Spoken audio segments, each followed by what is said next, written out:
story came out about Tucker. I don't know if you agree with him on this one or not. Rob, you want to pull that one up with not owning a computer? So he said about a month ago, Tucker Carlson says he doesn't own a computer because the CIA plants kiddie porn. Do you agree with him here? I don't agree with what Tucker Carlson's saying here. I understand why he's trying to do what he does, make alarmist claims, get attention. I actually think he's trying to back this one off, which makes sense because this is a big, stupid claim to make. Really? Yeah. CIA, first of all, CIA, it's against their authorities to plant evidence on American citizens, period, against their actual federal authorities. So if they were to do it, and then that person went to trial, once it was shown that CIA worked in any way against that person, then the whole trial would be debunked. So that is a ridiculous claim in many, many ways, just administratively, let alone ethically. So in the last 30 days, story came out about, well, I didn't know my father was CIA, and then when he passed away, I learned that my father was CIA, right? And then I think Nick Fuentes or somebody showed a clip of him on Sean Ryan saying he knew his father was part of CIA, Dick Carlson, Richard Carlson. And now there is Nick Fuentes is Fed. No, well, this is this and this is that. So, was Tucker CIA? He went on some interesting trips. There's some pictures with him with I don't know if it's an AK-47, but I think it's not an M4. It's not an M16. He's holding something. Were you here? Were you there? Somebody's asking him. You were just on traveling with your father here and there. So what do you know about Tucker, affiliation with CIA, father being part of CIA? How do you view all these stories that are coming up right now? So I don't know anything one way or the other about Tucker Carlson specifically. Because there's the overlap, he's old enough that there's the overlap with 9/11 and the crazier, looser days of CIA. So prior to September 11th, 2001, really anything is kind of possible because there was no oversight. Records would have easily been destroyed. I mean, if there's anything we learned from the Obama years of CIA, it's that records could have been recorded, but they can still be destroyed.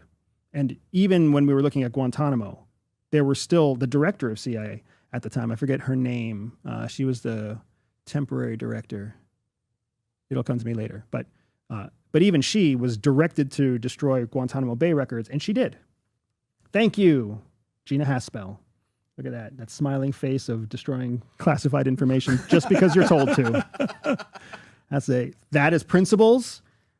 Second. Country over your principles. Country over your principles, bro. That she got the same fucking speech I got.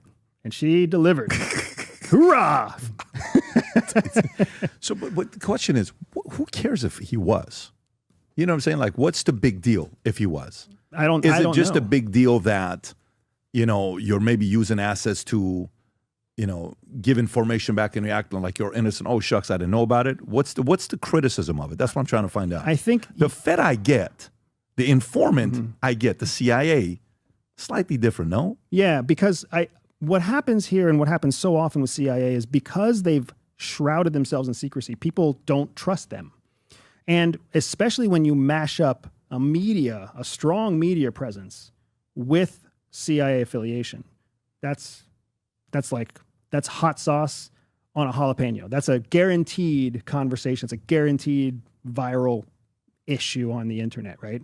Because people already suspect that CIA is shaping the information that we read. They're already thinking that they're messing with our minds and running disinformation campaigns. So when you put a media persona like Tucker Carlson together with a CIA affiliation, it's out of this world. The same thing happens with anybody like me with a CIA affiliation. Yeah, it's a crazy question for you. Sometimes I'll talk to a guy and they'll say, oh, that guy gives me the vibes of being a Scientologist. Why? Because the way he asks questions, I feel like he went through certain levels to learn how to do the assist where you're, trying to get information out of people. And were you ever a Scientologist? No. You know what? You speak like a Mormon. Were you ever part of Church of Latter-day Saints? Because you give me the vibes, even the way you talk to me, like it's a Mormon vibe you give me, right? Or, that person gives me the vibes of, being a former, such and such. When you hear people talk, and their mannerisms and the way they explain things, do you ever watch and say, that guy could have been an asset?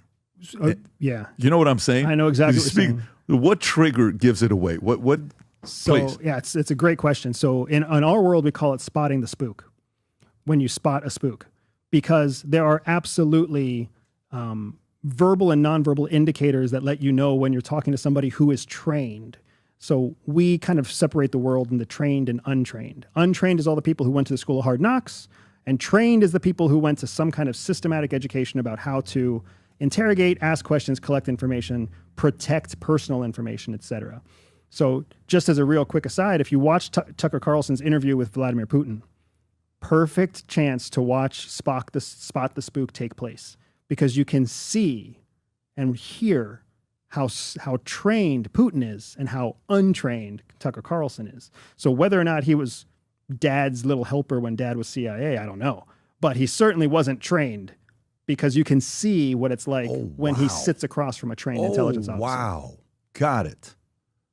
So CIA believes that all people are born with a spy secret superpower. For some people, that means they can win deals. For others, they can spot liars. Some can even seduce lovers. I built a free 3-minute test to help reveal to you exactly what your secret hidden superpower is. All you have to do is click on the link in the description below, take the test, and start using your spy superpower to stay ahead of 99% of people. So Putin's interview with Tucker gave it away to you that he was never CIA himself. And he says he wanted to be one. They didn't hire him. He talks about it openly. Even Putin said it right off the bat. Right. And you can really see it take place when you watch that. And I love that he did that interview, as much of a train wreck as it was. I love that he did an interview because it's such a phenomenal lesson in espionage for anybody who chooses to watch it.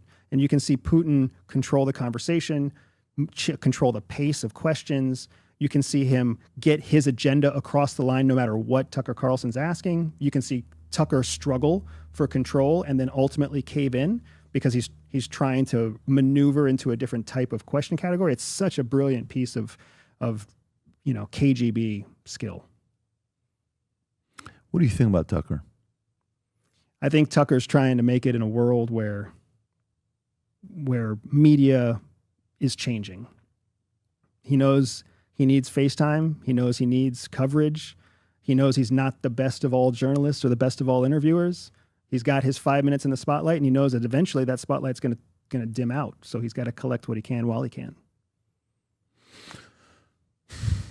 Sorry, Tucker, wherever you are.